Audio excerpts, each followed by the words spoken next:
Hello and welcome to this Warwickshire County Council Flood Risk Management training video on what is flood risk management.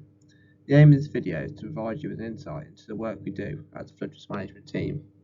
To provide some background, Warwickshire, the county, is a two-tier authority. Warwickshire County Council acts as the upper tier authority, with the 5 district and borough councils acting as a second tier authority.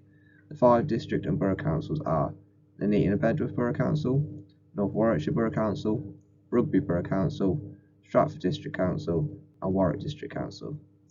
As a result of the Flood and Water Management Act 2010, local authorities such as Warwick County Council were given the role of lead local flood authority.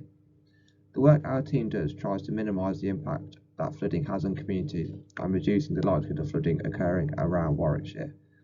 This is done through a number of different avenues of work, such as our statutory planning and consenting role, our involvement investigation and enforcement work, and our work in communities working with flood action groups and working to deliver capital schemes. Due to the volume of work the team has, we prioritise our work in line with our local flood risk management strategy, which is available on our website, but please note we are carrying out an update on this. The hierarchy is as follows. So number 1, flooding that poses a threat to the safety of the public or may directly result in serious injury or death. Number 2, 5 or more residential properties internally flooded. Number 3, 2 or more commercial properties internally flooded. Number 4, 1 or more piece of critical infrastructure affected that impacts on the wider area. Number 5, flooding that places vulnerable individuals or vulnerable communities at risk, for example hospitals, care and nursing homes and schools. Number 6, where 1 or more residential property has flooded internally from the same source on 5 or more occasions within the last 5 years. It is also important to note that although Warwickshire County Council are the lead local flood authority for Warwickshire, different partner organisations are responsible for different sources of flooding, which we will expand on later. As mentioned on the previous slide, due to the volume of work the team has, we prioritise our work in line with our local flood risk management strategy. The investigation hierarchy has been detailed on this slide. So which organisation is responsible for what? As you can see, our team are responsible for surface water, groundwater and river flooding from ordinary watercourses. Any form of private drainage, whether it be surface water or foul, would be the responsibility of the homeowner up to the point where the connection is made with a public sewer. Public drainage, whether it be surface water or foul sewers, would be the responsibility of the water and sewage companies, and highway drainage is the responsibility of the local highway authority for the roads that they maintain. For the majority of Warwickshire, public drainage, excluding highway drainage, would be the responsibility of Severn Trent Water. As I mentioned earlier, the lead local flood authority is responsible for groundwater, surface water and river flooding from an ordinary watercourse. Any flooding occurring from any of these sources will be investigated in line with that investigation hierarchy, which is highlighted on the previous slide. I won't spend too long on this slide, but here we are highlighting all of the statutory functions we hold as a team. These include ordinary watercourse land drainage consenting, being a statutory consultee on major planning applications, formal Section 19 flood investigations, maintaining an asset register of structures significant to flood risk, and having a local flood management strategy in place. So let's have a look at our first statutory role, which is the assessment of major planning applications. After government consultation on the 15th of April 2015, lead local flood authorities were given the role of a statutory consultee on major developments with surface water drainage by a statutory instrument laid before Parliament on the 24th of March 2015. Schedule 4 of said statutory instrument outlines who should be consulted before granting permission for different types of development. These could include the Environment Agency, Canal and Rivers Trust, Natural England and Severn Trent Water, for example. Lead local flood authorities are only statutory consultees on major developments. Major development thresholds consist of developments for 10 or more dwellings, 1 hectare or more in floor space, waste developments, mining and workings of materials. Any application not meeting the above thresholds would be considered a minor development and would be looked at by the local planning authority and the district and borough councils. Lead local flood authorities only make recommendations to the local planning authority, but local planning authorities can ultimately choose whether or not to take on board this recommendation. On the 10th of January 2023, DEFRA published the Review for Implementation of Schedule 3 to the Flood and Water Management Act 2010. This recommended implementation of Schedule 3, which the Government has accepted. Warwickshire County Council will shortly be taking on the role of SUD's approval body in the future. Ordinary watercourse land drainage consenting is a duty that LLFAs picked up early in 2012 as part of a transfer of the oversight of ordinary watercourses from the Environment Agency to lead local flood authorities or internal drainage boards. The requirement to assess land drainage consent applications comes from Section 23 of the Land Drainage Act, which was updated by the Flood and Water Management Act 2010. Broadly speaking, any works that impact the flow within the ordinary watercourse, whether it be permanently or temporarily, will require consent from the LLFA. Consentable works could include, but not limited to, installation of culverts and outfall structures, watercourse diversions, bank stabilisation works, and watercourse infilling works.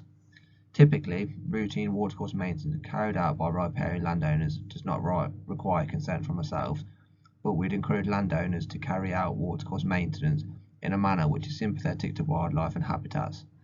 Further information on watercourse maintenance can be found in our flooding leaflet, which is now available on our website. The LLFA aims to carry out community engagement work and aims to help communities to be in a position where they can be self-sufficient and help themselves to better deal with flood risk. We have helped to form flood action groups in many villages in Warwickshire, which are made up of residents and parish councils. The LLFA will engage with these groups and provide necessary support, such as organising multi-agency meetings with partners to discuss issues within the village, offering training if it is deemed appropriate, and offering advice on what to do before, during and after a flood event. The LLFA also encourages communities to have flood action plans ready, which help to improve resilience and reduce the risk of flooding. These will also be looked at by our internal CSW resilience team. When carrying out scheme work, we will also hold community engagement events to showcase the proposal to the community, gauge the level of interest, and answer questions and take on board any feedback communities may have, as after all, communities have a lot of local knowledge which can be very useful to ourselves. As part of our role as lead local flood authority for Warwickshire, we carry out investigation work to better understand the causes of flooding. This may be done in conjunction with other organisations, for example, County Highways, the Environment Agency, or Severn Trent Water. Once the investigation has been done, the LLFA or a partner organisation can then begin follow-up work to rectify the situation. We do have a set hierarchy in which investigation work is done in, and this hierarchy is outlined in our local flood management strategy, or previously in this video. Depending on the size of the flood event, certain incidences of flooding, such as external flooding, may not be investigated. Under the Land Drainage Act 1991, lead local flood authorities hold powers of enforcement where it is deemed necessary to rectify the causes of flooding. Under this Act, we can operate under a number of different sections, but the most common sections we use are Section 21, 24 and 25. Section 21 of the Land Drainage Act gives us powers to enforce if landowners do not carry out the necessary repair works to a watercourse. Section 24 gives us powers to enforce if the cause of flooding is due to unconsented works, and Section 25 gives us powers to enforce if the cause of flooding is due to an impeded watercourse. The LLFA will always take a risk-based approach when considering if enforcement action is necessary, and will always try to work with the relevant parties to rectify the situation prior to enforcement action being taken if it is deemed appropriate. As part of our work to reduce the effect and likelihood of flooding in Warwickshire, we carry out capital scheme work in locations deemed to be at high risk of flooding. If a scheme is deemed viable in Warwickshire, we first use our local flood management strategy to identify the communities most at risk to prioritise where we allocate resources and funding. Once a location has been identified, we then undertake an appraisal of the associated flood risk to better understand the flooding mechanisms in the area. This may be done in the form of a hydraulic model as an example. Once the mechanisms of flooding have been identified, we will explore several different options to better protect properties in that area, and the option that proves to be the most cost effective will be taken forward and an outline business case submitted to the Environment Agency. These options may include a storage scheme, a PFR scheme for example. Funding for the proposed scheme is not guaranteed and mainly relies on the number of properties that can be shown to be better protected as a result of the proposed scheme. Schemes need to demonstrate that they are cost beneficial, and any funding provided is not Warwickshire County Council funding. Warwickshire County Council apply for funding from the Environment Agency with a robust business case to meet strict eligibility criteria, and the more property flood reports we have on record improves the potential funding outcomes. So, thank you for listening, and I hope this has been a useful video. For more information on further work we do in the flood management team, please refer to other videos available as well as information available on our website.